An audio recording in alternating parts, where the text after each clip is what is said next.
Rati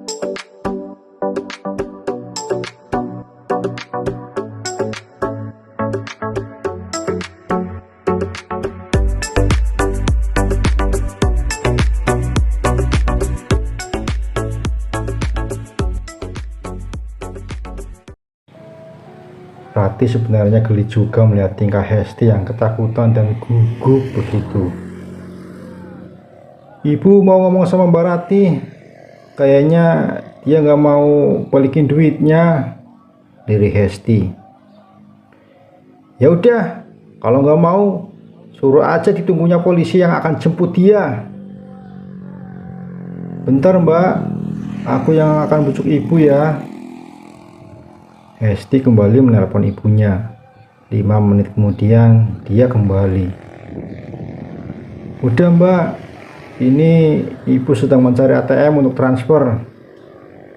Ya udah, sepertinya uang itu masih kurang banyak. Sekarang ambil semua perhiasanmu, jual semua. Kau beli itu pakai uang Mas Surya kan? Perintah Ratih lagi.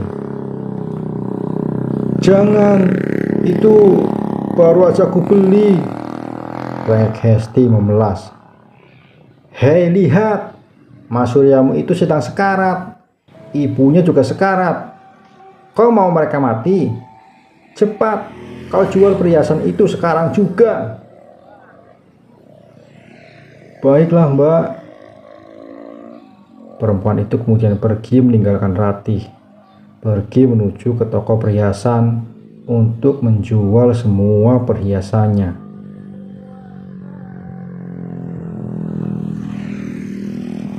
Ratih melangkah dengan terburu. Dia bermaksud pergi ke rumah sakit khusus jantung tempat mama dan papa dirawat.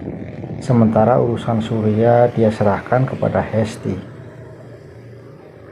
Dia sudah pesan ke Hesti kalau dia sudah selesai menjual perhiasan, segera selesaikan ADM untuk pengobatan Surya dan juga mertuanya. Sesampainya di rumah sakit jantung, Ratih langsung menuju ke ruangan tempat mama mertua dirawat. Dia sempat mengintip dari luar melalui jendela kaca. Dilihatnya mama mertua yang masih kritis. Sambil menunggu Hesti datang bawa uang, Ratih pergi ke ruangan papa. Lelaki tua itu terlihat semakin layu saja, sendirian, tiada seorang pun yang menemani. Mata pria itu terpejam, tapi Ratih melihat ada buliran air bening mengalir dari sudut mata tuanya.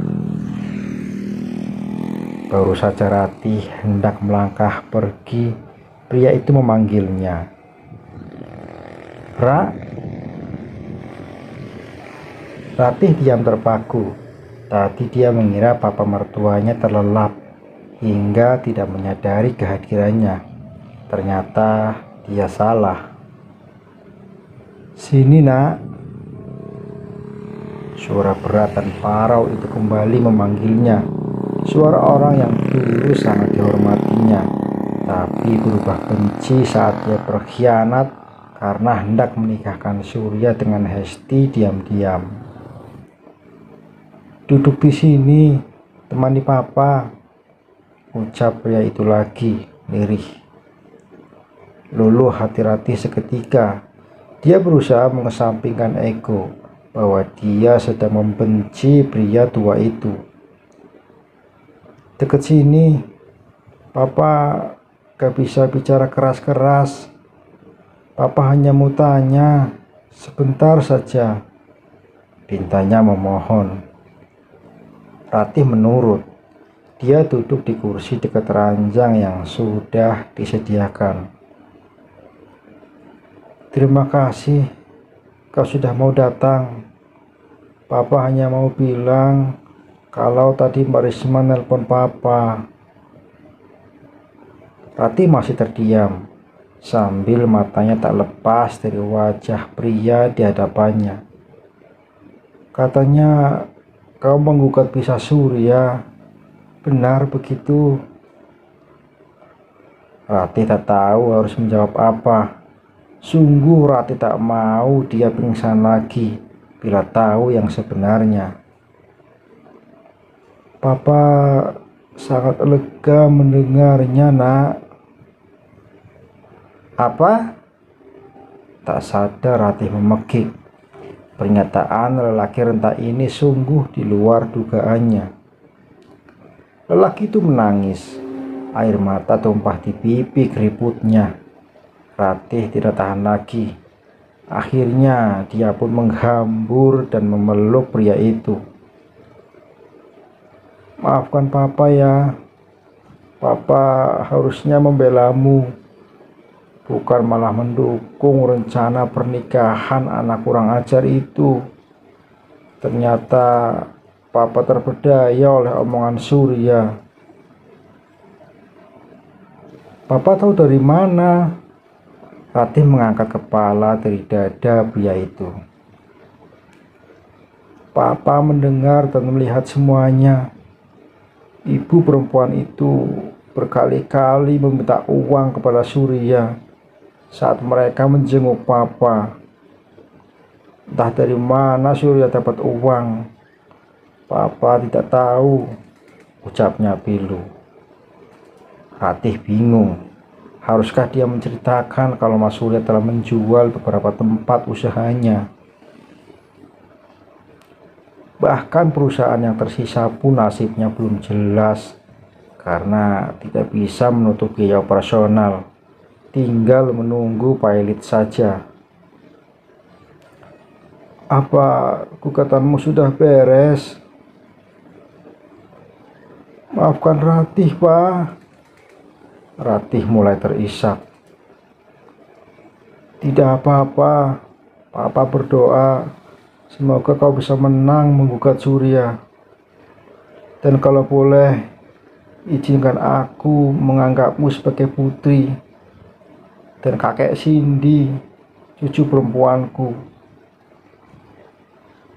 Iya, Pak. Papa sehat ya, biar bisa bertemu Cindy. Papa kangen kan sama dia. Iya, Papa kangen sekali.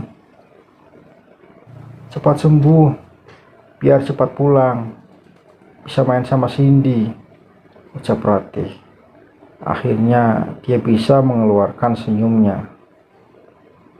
Surya kemana? Kenapa tidak pernah lagi melihatku ke sini? Ratih terkesiap. Rupanya Mbak Risma belum memberitahu dia. Syukurlah Papa tidak perlu tahu. Mungkin dia sibuk, Pak, jawab Ratih berdusta. Iya, mungkin dia sibuk mengelola perusahaannya, jawabnya menghibur diri. Sungguh sesak rasa dada Ratih.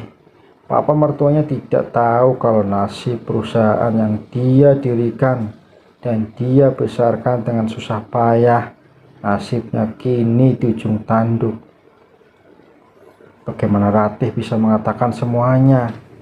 Biarlah nanti Mbak Risma saja yang mengatakan segalanya. Dokter bilang Mama juga sedang sakit. Bagaimana keadaannya? Apakah pernah kau lihat? Iya, ini saya juga mau ngurus Mama, Pak. Mama harus dioperasi. Papa tenang ya. Pasti semua gara-gara Surya dan perempuan itu. Papa mertua mendesah pelan. Ratih tak bisa menjawab. Dia tak mau ucapannya justru menambah beban pikiran mertuanya. Tiba-tiba ponsel Ratih berdering. Hesti mengabari kalau dia sudah menjual perhiasan dan sudah tiba di rumah sakit. Ratih meminta Hesti untuk langsung ke bagian administrasi untuk membayar biaya operasi Mama. Biaya pengobatan Mas Surya apa sudah kau bayar? Tanya Ratih ketus saat dia berjumpa Hesti di depan ruang ATM rumah sakit. Sudah, Mbak. Tadi pakai uang yang transferan dari ibu di kampung. Sisanya untuk biaya operasi mama, ditambah perhiasan yang tadi sudah aku jual, jawab Hesti lirih. Dalam hati Ratih sebenarnya kasihan juga melihat perempuan itu. Baru saja menikmati memakai perhiasan bagus, langsung dijual lagi. Tapi Ratih berusaha membuang jauh rasa kasihannya itu. Toh perempuan itu duluan yang membuatnya sengsara sampai harus kehilangan suaminya. Kau selesaikan semua urusan ATM operasi mama dan Mas Surya. Besok Mbak Risma datang. Kau harus ceritakan semua. Mbak, apa sebaiknya Mbak Ratih yang menjelaskan? Hei, aku bukan siapa-siapa lagi di keluarga ini. Aku hanya kasihan. Makanya ini aku mau datang ke rumah sakit, tolak Ratih tegas. Hesti tak bisa menjawab. Dia pasti bingung dengan kedatangan calon kakak iparnya itu besok. Apa yang harus dia katakan? Dari mana dia mau memulai ceritanya? Apakah dimulai dari dia berselingkuh dengan Surya, terus Ratih menggugat cerai, hingga menyebabkan kedua orang tuanya sakit? Semua itu tentu akan menjadi citra buruk untuk dia di mata calon kakak iparnya. Sementara Ratih sudah tidak mau peduli lagi. Sebenarnya dia sudah tidak mau berurusan dengan keluarga Surya lagi. Tapi demi surat cerai dan hak asuh anaklah dia mau mengalah. Hesti terlihat keluar dari ruang ATM dan langsung menemui Ratih yang menunggunya di ruang tunggu. Sudah aku bayar semua, Mbak. Nanti sore Mama akan segera dioperasi. Oke, aku mau balik. Udah cukup partisipasiku. Kau tunggu Mama di sini. Aku mau istirahat dan tidur malam ini, ucap Ratih datar. Tapi Mbak, aku mau ke rumah sakit Mas Surya. Aku jaga di sana aja. Mbak yang nungguin operasi Mama. Enak aja ngatur-ngatur. Selingkuhanmu itu sudah gak usah ditungguin. Besok Mbak Risma sudah datang. Gantian, dia di sini, kau ke tempat si brengsek itu, ucap Ratih ketus. Ratih langsung pergi meninggalkan Hesti yang masih kebingungan sendirian di rumah sakit.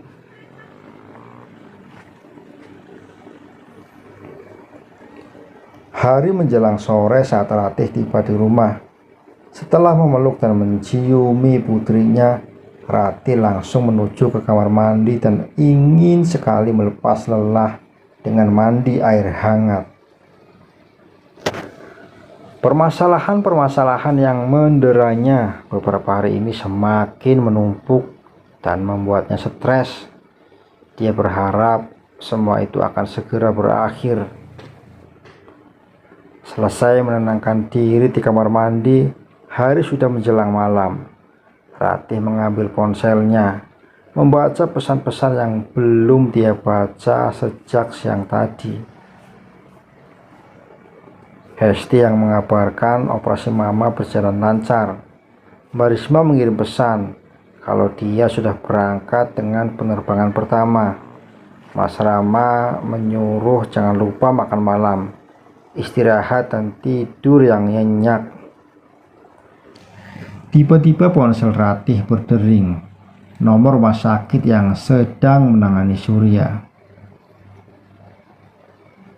Halo, sapa Ratih dengan nada kesal karena istirahatnya kembali terganggu. Maaf Bu Ratih, saya menelpon lagi. Ibu bisa ke rumah sakit lagi sekarang? Tanya suster di seberang sana dengan sopan. Ya suster, kenapa? Begini Bu, Pak Surya tiada henti ngeracau. Dia belum sadar, tapi mulutnya manggil-manggil nama ibu terus. Astaga, Mas Surya masih kritis. Pingsan, tapi benar-benar kelewatan dia. Saat pingsan saja nyusahin aku, bikin aku stres, gumam Ratih. Ibu bisa datang ke rumah sakit sebentar. Tadi dokter yang menyarankan, Bu, untuk membantu pemulihan pasien Surya. Maaf, saya sedang banyak urusan, suster. Telepon istrinya aja, namanya Hesti, suster. Tapi kata dokter yang menangani Pak Surya, kedatangan ibu penting sekali untuk proses pemulihan. Harapan hidup pasien lebih tinggi jika ada orang terdekat yang menyemangati, pucuk suster itu.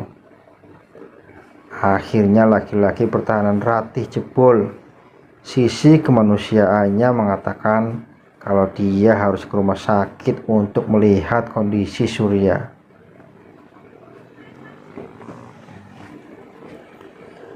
Ternyata suster itu tidak berbohong. Surya betul-betul masih kritis. Mulutnya selalu bergumam memanggil-manggil namanya. Saat tidak sadar hanya namaku yang diingatnya. Tapi giliran sadar, dia selalu mengagung-agungkan perempuan itu. Aku malah semakin muak padamu, Mas, gumam Ratih.